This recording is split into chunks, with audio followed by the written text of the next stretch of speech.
If you drive long enough on the forgotten stretches of Route 66 through Stroud, Oklahoma, the modern world begins to fall away.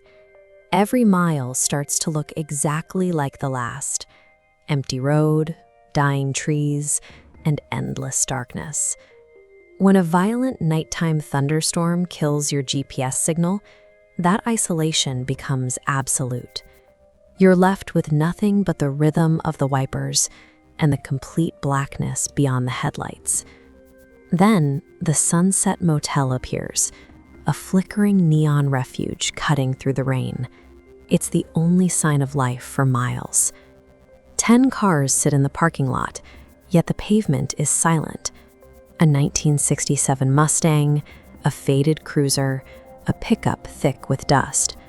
All of them look like museum pieces, perfectly preserved from a different era. There isn't a single other soul in sight. The proprietor doesn't ask for an ID or a credit card. He simply slides a brass key for room 108 across the counter and offers a single, quiet warning. Do not open your door after midnight. Ethan walks to his room, relieved to be out of the storm.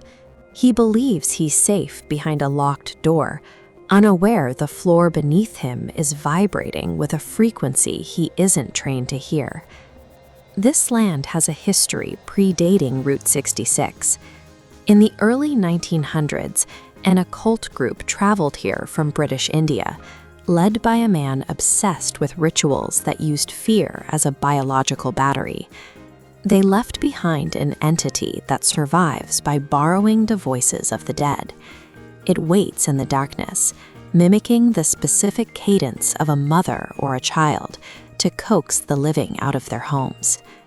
To counter this, the motel was designed as a functional barrier.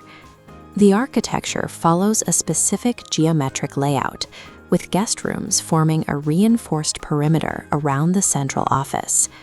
Beneath the floorboards, the foundation is carved with a network of sacred protective symbols and mudras. These lines create a continuous circuit, holding the entity at bay, using the motel as a grounded shield. Each room contains a localized anchor. In room 108, it's this bronze statue of a mother protector. As long as it remains in its designated place, the room functions as a secure cell within the larger grid. These rooms provide safety, but they weren't built for sleep. The entire layout reveals the site's true function, a series of containment units designed to keep a predatory force pinned within the property line. When Ethan moves the statue and hides it in a drawer, he unknowingly breaks the connection. The localized shield for room 108 drops, leaving a hole in the motel's defensive perimeter. The entity finds the gap almost instantly. At exactly 12:03 a.m., it mimics the voice of Ethan's late mother, scratching at the wood and testing the door's physical strength without its spiritual protection. By 3 a.m., the immense strain causes a total system failure. The parking lot, empty just hours before, is suddenly crowded with figures of travelers from the 50s, 70s, and 80s, all standing motionless with empty black eyes. The keeper's ledger confirms the scale of the losses. It's a collection of newspaper clippings and police reports spanning 70 years, documenting families and solo drivers who disappeared at this exact coordinate. The keeper reveals the truth only because the mechanical defenses have failed. With the symbols fading and his own strength waning, the preservation of the barrier now depends entirely on Ethan's willingness to complete the ritual. Ethan grips the bronze statue and repeats the keeper's unfamiliar words. The hallway erupts in a surge of light, and the entity, wearing the faces of a dozen victims, is forced back into the storm. Morning arrives to a different landscape. The neon sign is gone, the parking lot is choked with weeds, and the motel itself is a blackened ruin.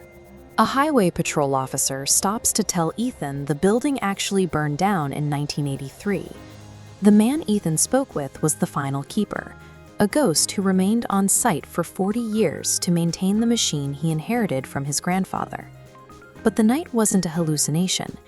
Ethan is still holding the bronze statue, and its base is still covered in fresh, vibrant marigold petals that shouldn't exist in the middle of a decades-old ruin.